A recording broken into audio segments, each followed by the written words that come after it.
In the beginning, the Lord created the heavens and the earth, and he established the divine order that sustains all creation. From the earliest times, the angels, the heavenly hosts, stood in awe before the throne of the Most High, praising his glorious name and serving his divine purposes. Among these celestial beings was a great host of mighty angels, each assigned a role and a place within the heavenly realms.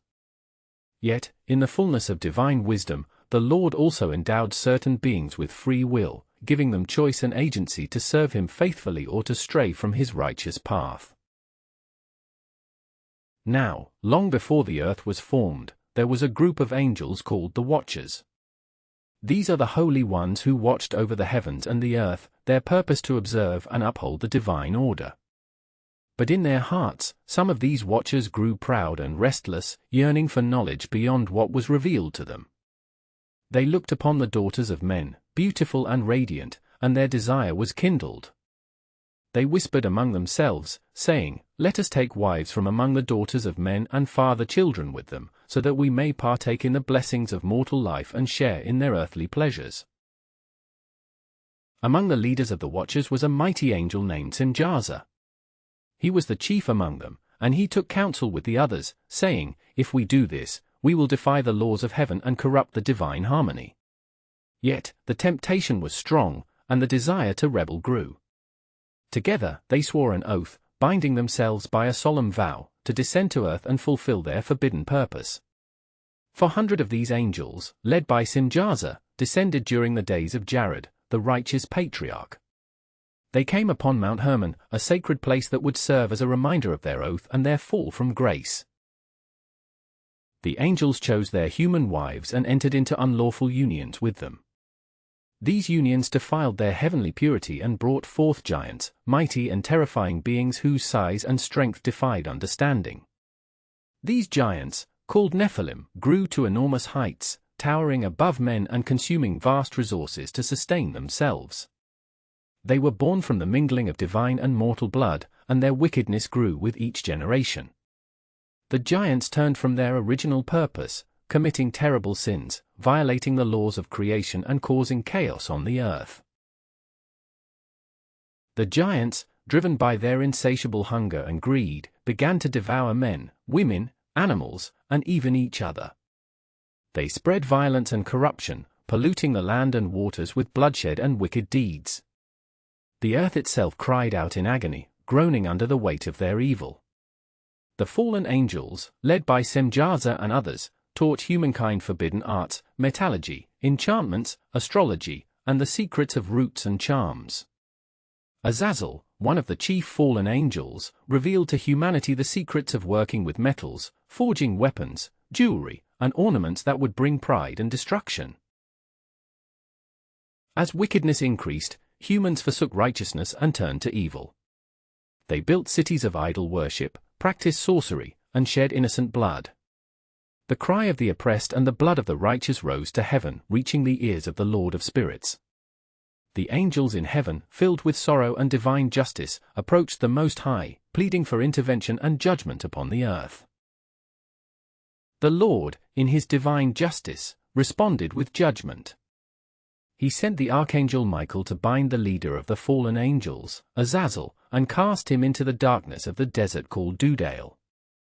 There, Azazel was chained and sealed in the gloom, awaiting the final day of reckoning.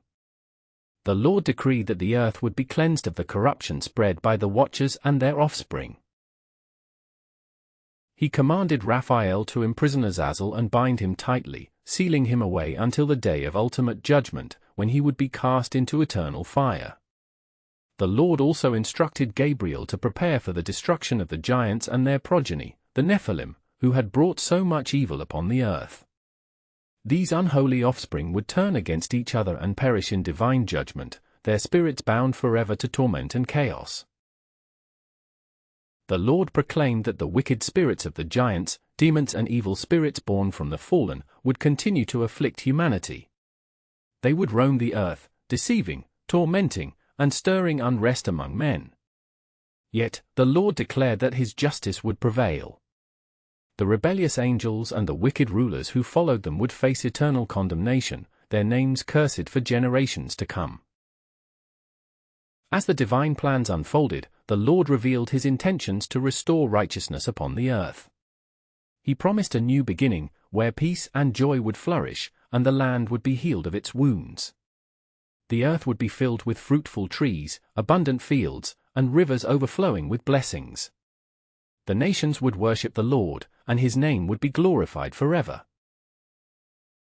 In those days, the Lord sent his messenger to Noah, the righteous man, commanding him to seek refuge and prepare for a flood of divine judgment. The earth's wickedness had reached its peak, and a great deluge would cleanse the world of its corruption. Noah was instructed to build an ark, to preserve himself and his family from the coming destruction, so that a new lineage of humankind might continue.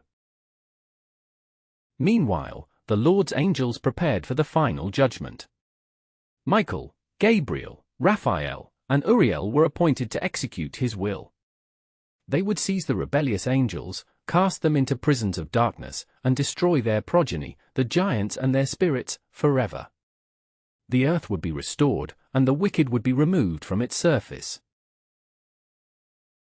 The Lord's judgment extended beyond the fallen angels.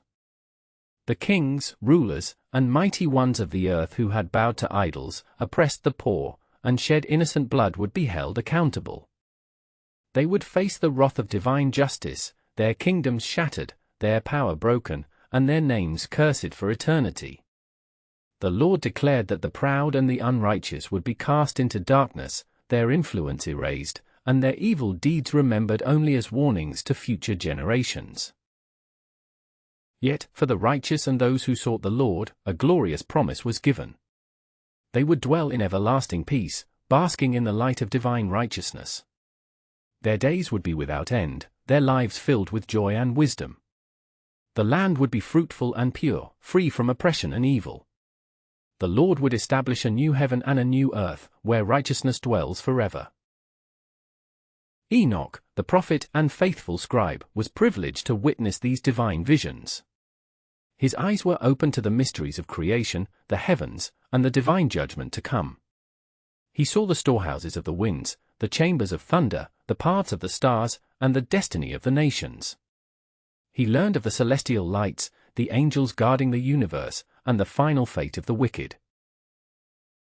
He beheld the throne of the Lord of spirits, blazing with fire and glory, surrounded by countless angels and holy beings. He saw the Son of Man, the righteous one, whose coming would bring justice and salvation to the earth.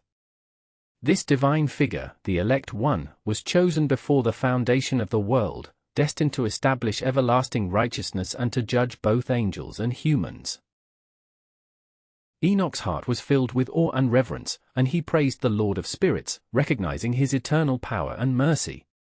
He saw that the wicked would be cast into the abyss, their influence forever ended, and that the righteous would inherit a new and glorious creation. His visions revealed the divine plan for redemption, justice, and eternal life for those who walk in righteousness. As the visions faded, Enoch was left with a solemn charge. He was to share these divine revelations with the people, warning them of the coming judgments and encouraging them to seek the Lord with all their hearts. He was to proclaim that righteousness alone leads to life, that mercy endures forever, and that the Lord's justice will ultimately be fulfilled.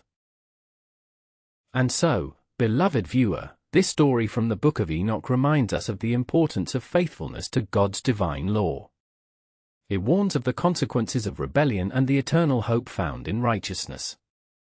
The fallen angels and their offspring serve as a stark reminder of the destructive power of pride and disobedience, but the promises of restoration and salvation show the boundless love and mercy of our God. If you found this story inspiring and enlightening, please like, comment, and share this video. Subscribe to our channel for more biblical mysteries and divine revelations. Share these truths with your church group, family, and friends so that together we can deepen our understanding of God's eternal plan. Remember, God's justice is sure, His mercy is limitless, and His love endures forever. Thank you for joining us on this journey through the profound and mysterious visions of the Book of Enoch. Until next time, may the Lord bless you and keep you, may His face shine upon you, and may His peace be with you always.